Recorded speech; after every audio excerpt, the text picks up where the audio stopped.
अजिंक्य लहानपणापासूनच हुशार होता, पण त्याच्या यशामागे त्याची बुद्धिमत्ता जितकी होती तितकीच त्याच्या बाबांची म्हणजे राजेश यांची जिद्द आणि कष्ट होते.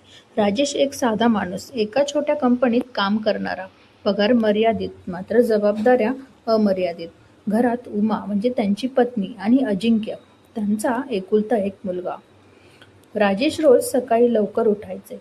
स्वतःचा थकवा, स्वतःची स्वप्न सगळं बाजूला ठेवून ते फक्त एकच स्वप्न बघायचे, माझा मुलगा मोठा झाला पाहिजे.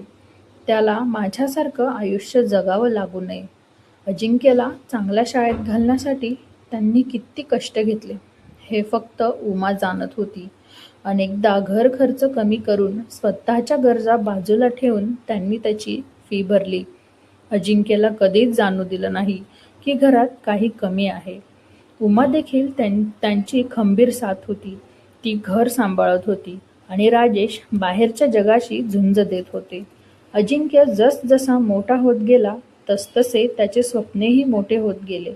त्याला परदेशात जाऊन उच्च शिक्षण घ्यायचं होतं. ही गोष्ट ऐकून राजेश क्षणभर थबकले, कारण त्यांना माहीत होतं हे स्वप्न पूर्ण करणं म्हणजे खूप मोठी आर्थिक जबाबदारी. पण पुढच्या क्षणी त्यांनी स्वतःला सांगितलं, मुलाचं स्वप्न आहे, ते पूर्ण करायचंय. त्यांनी अतिरिक्त कामं सुरू केली. ऑफिस संपल्यानंतरही पार्ट टाइम काम, सुट्टीच्या दिवशीही काम. शरीर थकत होतं, पण मन थांबत नव्हतं. कधी-कधी उमा म्हणायची, इतकं करू नका, तब्येत बिघडेल. पण राजेश हसत म्हणायचे, आत्ता थोडं कष्ट करतोय, पण उद्या आपला मुलगा सुखात असेल तेव्हा सगळं विसरून जाईन. अजिंक्यच्या परदेशी शिक्षणासाठी त्यांनी कर्ज घेतलं, थोडीफार साठवणूक वापरली आणि काही वेळा तर स्वतःच्या आवडीनिवडी पूर्णपणे विसरल्या. त्यांना नवीन कपडे घ्यायचे होते, एखादी छोटीशी सहल करायची होती, पण त्यांनी सगळं बाजूला ठेवलं, कारण त्यांच्या आयुष्याचं एकच ध्येय होतं, अजिंक्यचं भविष्य. अखेर तो दिवस आला. अजिंक्यला परदेशातल्या नामांकित कॉलेजमध्ये प्रवेश मिळाला. घरात आनंदाचा जल्लोष झाला. उमा यांच्या डोळ्यात आनंदाश्रू होते आणि राजेश शांतपणे हसत होते, कारण त्यांना माहिती होतं त्यांच्या कष्टाचं फळ मिळायला सुरुवात झाली आहे. अजिंक्य जेव्हा परदेशात जाण्यासाठी निघाला तेव्हा राजेश काही बोलू शकले नाहीत. फक्त त्याच्या खांद्यावरती हात ठेवून म्हणाले, फक्त एक गोष्ट लक्षात ठेव, काहीही झालं तरी हार मानू नकोस. आणि त्या क्षणी त्यांच्या डोळ्यात दडलेलं प्रेम अजिंक्यला जाणवलं, पण त्यानेही काही बोलला नाही. परदेशात जाऊन अजिंक्यने खूप मेहनत घेतली. त्याला नेहमी बाबांचे कष्ट आठवायचे. प्रत्येक यशाच्या पायरीवरती त्याला बाबांचा घाम दिसायचा. इकडे भारतात राजेश आणि उमा त्याच्या प्रत्येक फोनची वाट बघायचे. फोन आला की दोघांचं जग उजळून निघायचं. काही वर्षांनी अजिंक्यचं शिक्षण पूर्ण झालं. त्याने उत्तम यश मिळवलं आणि तो परत भारतात आला. त्या दिवशी राजेशच्या चेहऱ्यावरचा आनंद शब्दात मावणारा नव्हता. त्यांनी काही बोललं नाही, पण त्यांच्या डोळ्यात अभिमान होता, हा माझा मुलगा आहे.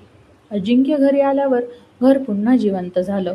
उमा त्याच्यासाठी आवडीचे पदार्थ बनवत होती आणि राजेश त्याच्याकडे पाहून मनोमन आनंद घेत होते. काही दिवसांनी राजेश आणि उमा यांनी अजिंक्यचं लग्न करण्याचा विचार केला. अजिंक्यलाही एक साधी समजूतदार मुलगी आवडली, ती म्हणजे तारा. तारा ही खूप समजूतदार होती. तिने या घरात येऊन सगळ्यांना आपलंसं केलं. लग्नाच्या दिवशी राजेशच्या डोळ्यात पुन्हा एकदा आनंदाश्रू होते. त्यांना वाटत होतं, आज माझं कर्तव्य पूर्ण झालं. माझा मुलगा आता खऱ्या अर्थाने स्थिर झाला. आता घरात आनंद, समाधान आणि एक पूर्णत्वाची भावना होती. पण अजून एक गोष्ट बाकी होती. अजिंक्यच्या मनात दडलेली बाबांबद्दलची ती न बोललेली भावना. अजिंक्यच्या आयुष्यात सगळं सुरळीत चालू होतं. करिअर, संसार, आईबाबांसोबतचा वेळ, अगदी सगळं परफेक्ट वाटत होतं. तारा घरात आल्यापासून घरात आणखी आनंद वाढला होता. ती उमा आईला मदत करायची, राजेश यांच्याशी आदराने बोलायची आणि अजिंक्यला प्रत्येक गोष्टीत साथ द्यायची. पण आयुष्य नेहमीसारखं राहत नाही. एके दिवशी अचानक राजेश यांची तब्येत बिघडली. सुरुवातीला सगळ्यांना वाटलं साधा साधा थकवा असेल, पण दिवसेंदिवस त्यांची प्रकृती खालवत गेली. डॉक्टरांनी विश्रांती घेण्याचा सल्ला दिला. तेच राजेश जे कधी थांबत नव्हते आज बिछाण्यावर होते. अजिंक्यच्या मनाला हा धक्का सहन होत नव्हता. ज्यांनी आयुष्यभर कधी स्वतःसाठी थांबणं निवडलं नाही ते आज अशक्तपणे पडलेले पाहून त्याच्या मनात काहीतरी तुटत होतं. त्या दिवसापासून अजिंक्य पूर्णपणे बदलला. तो स्वतः बाबांची काळजी घ्यायला लागला. औषध वेळेवर देणे, डॉक्टरांकडे नेणे, त्यांच्या प्रत्येक छोट्या गोष्टीकडे लक्ष देणे.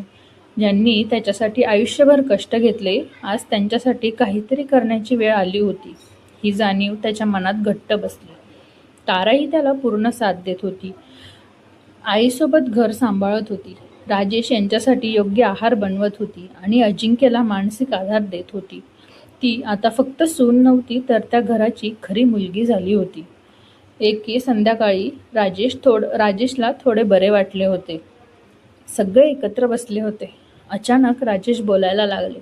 अजिंक्य, तुला माहिती आहे का, तू लहान होतास तेव्हा मी किती वेळा घाबरायचो की तुझं स्वप्न पूर्ण करू शकेन की नाही. त्यांचा आवाज आता हलका थरथरत होता.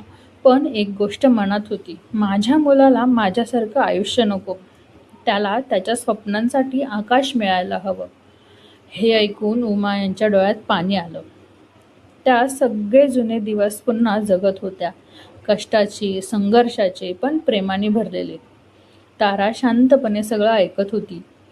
तिच्याही डोळ्यात अश्रू आले. आणि अजिंक्य, तो आतून पूर्णपणे हलून गेला होता. त्याच्या डोळ्यांसमोर त्याचं संपूर्ण आयुष्य फिरत होतं. बाबांची कष्ट, त्यांची धडपड, त्याग आणि स्वतःचं आजचं यश. त्याला वाटलं आज मी जे काही आहे ते फक्त बाबांमुळे आहे. पण तरीही शब्द बाहेर येत नव्हते. क्षणभर शांतता पसरली आणि अचानक अजिंक्य उठला. तो हळूहळू बाबांकडे गेला आणि काही न बोलता त्यांना घट्ट मिठी मारली. त्या मिठीत त्याचं सगळं प्रेम, कृतज्ञता आणि वर्षानुवर्ष दडलेली भावना होती. त्याच्या डोळ्यांतून अश्रू वाहत होते. तो हलक्या आवाजात म्हणाला, बाबा, तुम्ही माझे सुपरहिरो आहात. माझं सगळं यश तुमचंच आहे. तुम्हीच माझे रोल मॉडेल आहात. मी तुमच्यावर खूप प्रेम करतो. राजेश काही क्षण काहीच बोलले नाही, पण त्यांच्या डोळ्यातून अश्रू वाहू लागले. त्या अश्रूंमध्ये समाधान होतं, अभिमान होता आणि एक गाढ प्रेम होतं. त्यांनी अजिंक्यच्या पाठीवर हात ठेवला आणि हळूच म्हणाले, आज मला वाटतं माझं आयुष्य यशस्वी झालं. त्या क्षणी त्या घरात फक्त एकच भावना होती, ते म्हणजे प्रेम. त्या दिवशी पहिल्यांदाच एका मुलाने आपल्या बाबांना सांगितलं की बाबा, मी तुमच्यावर प्रेम करतो. आणि कदाचित तोच त्यांच्या आयुष्यातला सर्वात मोठा आनंद होता. आपण आयुष्यात खूप काही मिळवतो, पण ज्यांनी आपल्यासाठी सगळं दिलं त्यांना धन्यवाद आणि मी तुमच्यावरती प्रेम करतो म्हणायला आपण खूप उशीर करतो. वेळ निघून जाण्यापूर्वी भावना व्यक्त करा, कारण काही गोष्टी उशिरा बोलल्या तर त्या आयुष्यभर मनातच राहतात. आपण मोठं घर घेतो, चांगली नोकरी करतो, नाव, यश, पण या सगळ्यांच्या मागे कुणीतरी शांतपणे केलेला त्याग असतो आणि तो म्हणजे आपले बाबा, जे स्वतःच्या इच्छा, स्वप्न, थकवा सगळं बाजूला ठेवतात फक्त आपल्या मुलांच्या भविष्यासाठी. पण दुर्दैव असतं की आपण मोठं होत जातो तसं आपण त्यांच्यापासून थोडं दूर जातो. आपल्या भावना मनातच ठेवतो. उद्या सांगू असं म्हणत राहतो, पण कधीकधी तो उद्या कधीच येत नाही. म्हणून आजच वेळ काढा, त्यांच्याजवळ बसा आणि एकदा तरी आयुष्यात त्यांना मिठी मारून सांगा की बाबा, तुम्ही माझे सुपरहिरो आहात. मी आज जे काही आहे ते फक्त तुमच्यामुळे आणि मी तुमच्यावर खूप प्रेम करतो. कारण ही काही शब्द त्यांच्यासाठी फक्त वाक्य नसतात, तर त्यांच्या संपूर्ण आयुष्याच्या कष्टांची सर्वात मोठी कमाई असते.